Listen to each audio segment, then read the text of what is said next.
You are officially in the loop.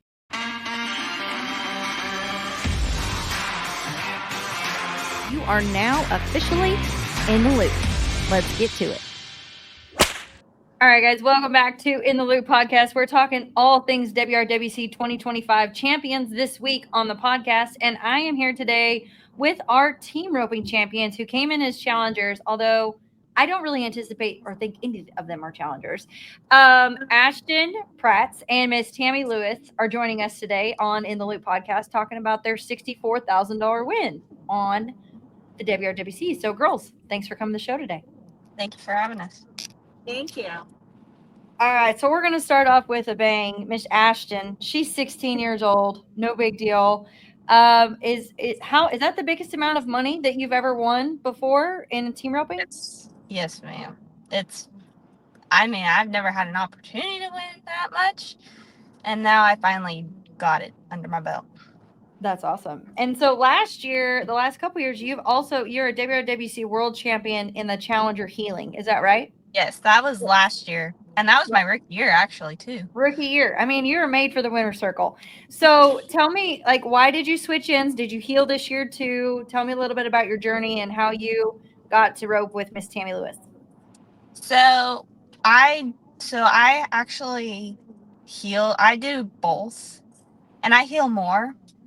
And this year, we just didn't have very much luck. I didn't get very many points. My header didn't get very many points to be seeded.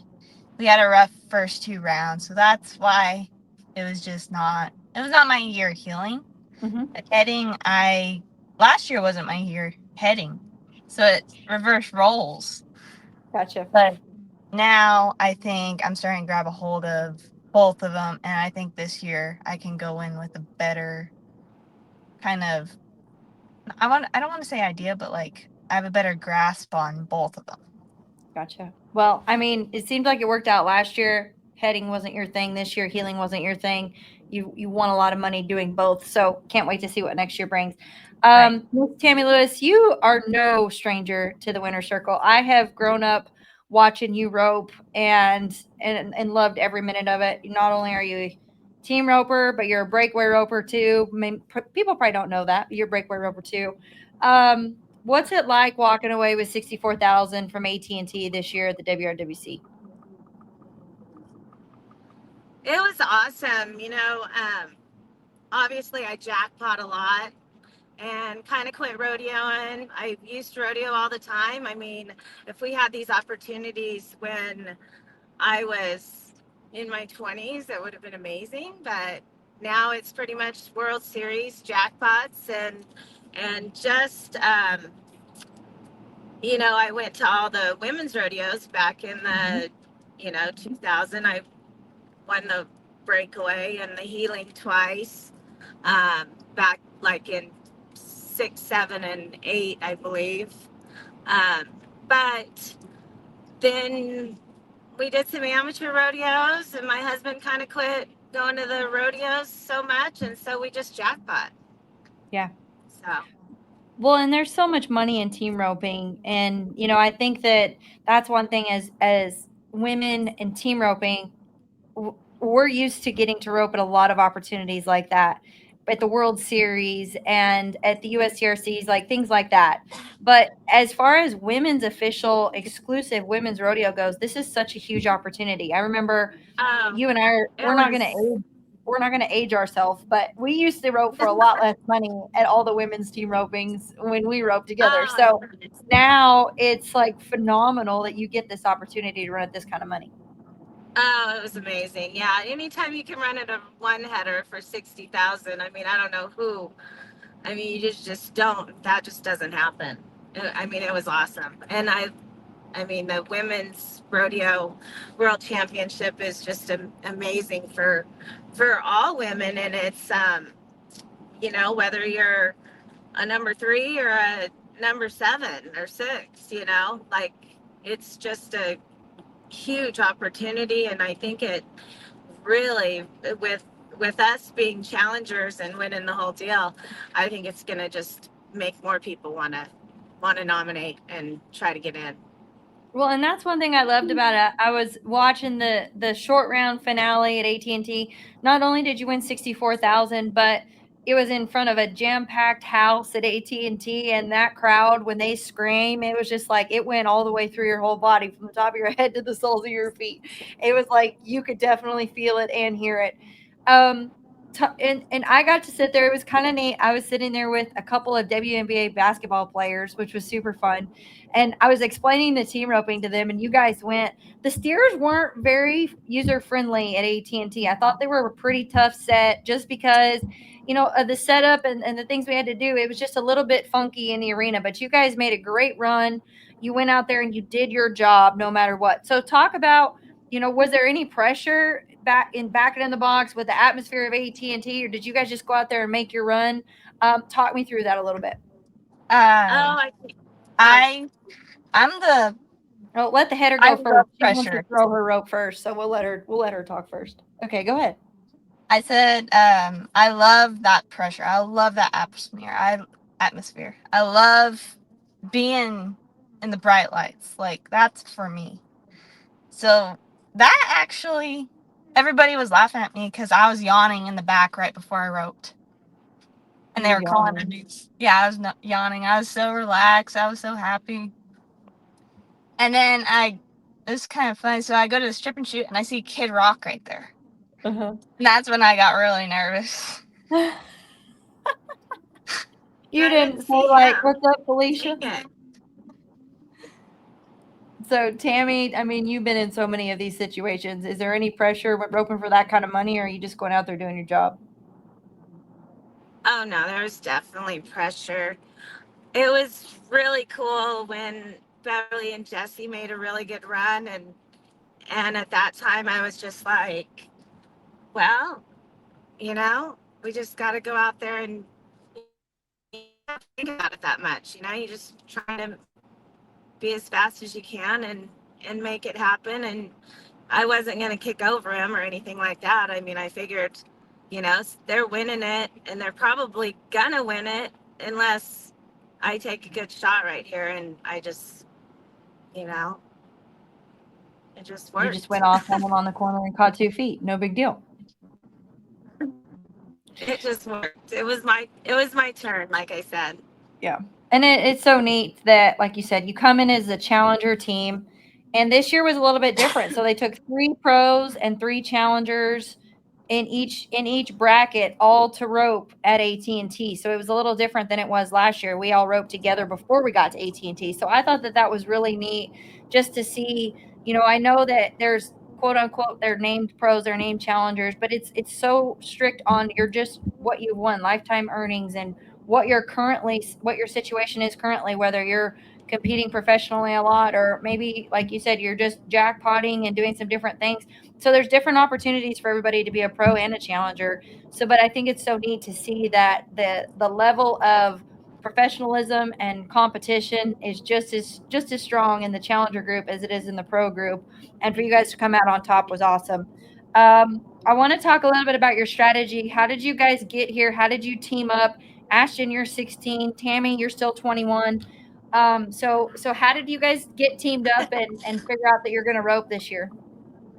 I was going to all the qualifiers all year. And then me and Tammy, we won the qualifier spot in Vegas at the Masters at the Roping at the Rio.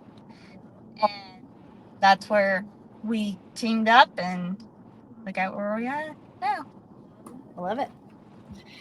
Tell me a little bit. I want to ask you guys both separately.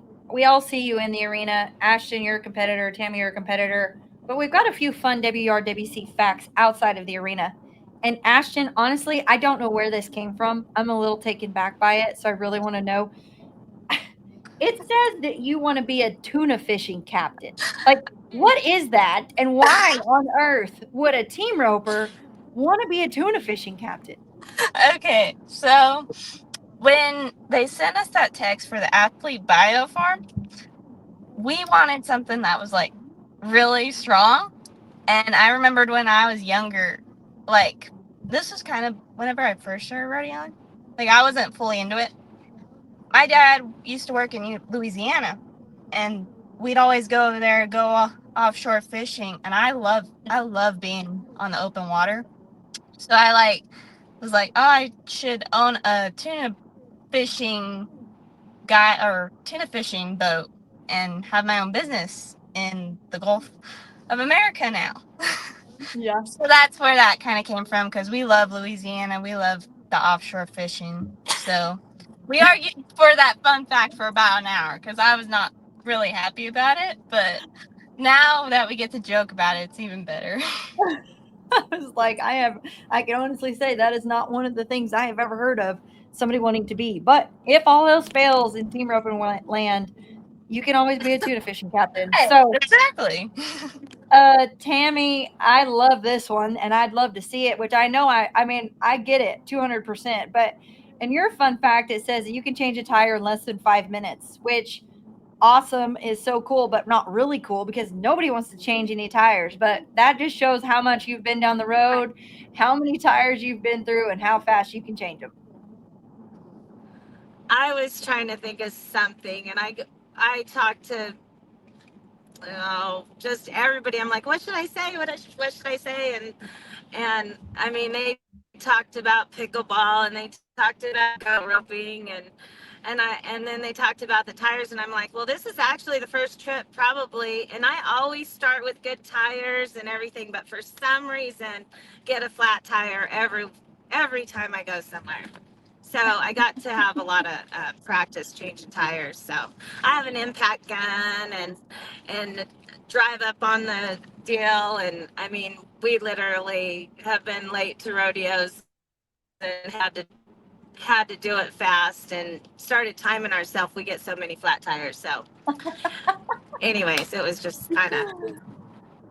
I love it. Well, and that just shows like what we what a came up with. rodeo road warrior that you are through and through. But girls, congratulations on your $64,000 win. What are you most looking forward to for the WRWC 2026? I'm excited to go back to that atmosphere. I love what they do for us. They do so many awesome things for us, competition-wise, and even like the back number ceremony, all the free stuff they give us. Like, it's just awesome. Like, I love being there. Yeah. Tammy, what are you looking forward to? Same thing. I'm super excited to get to go back again, hopefully, and it just keeps getting better and better. And everybody knows Sammy, Joe, and Lindsay work their butt off along with everybody else behind the scenes, and it's amazing opportunity for women, and all the opportunities that girls are getting these days with the breakaways and having team roping and adding the goat tying. I mean, it's amazing, but definitely won't see me in the goat tying. I quit that like in the early 90s. Yeah, me too. I don't think I do have to match Lindsay in the goat tying, but other than that, I will not be participating in that event. So no, it's outstanding to see what Sammy, Joe, and Lindsay do for us, and for selfishly, because Sammy Joe obviously is amazing and all the logistics and everything, but Lindsay is also sacrificed. Like, she doesn't compete at these anymore because she's so like hyper focused on making the best production for women all around the world in all different events, and she's giving us these opportunities and sacrificing that she doesn't get to compete as well at these finals. So just a huge thank you to them and all they do. And they're already working on 2026, so I can't wait for it. But we're just excited that we get to have fun and celebrate these wins. So congratulations on both of you winning $64,000. And I can't wait to see what 2026 brings for you guys at the WRWC. Yes, ma'am.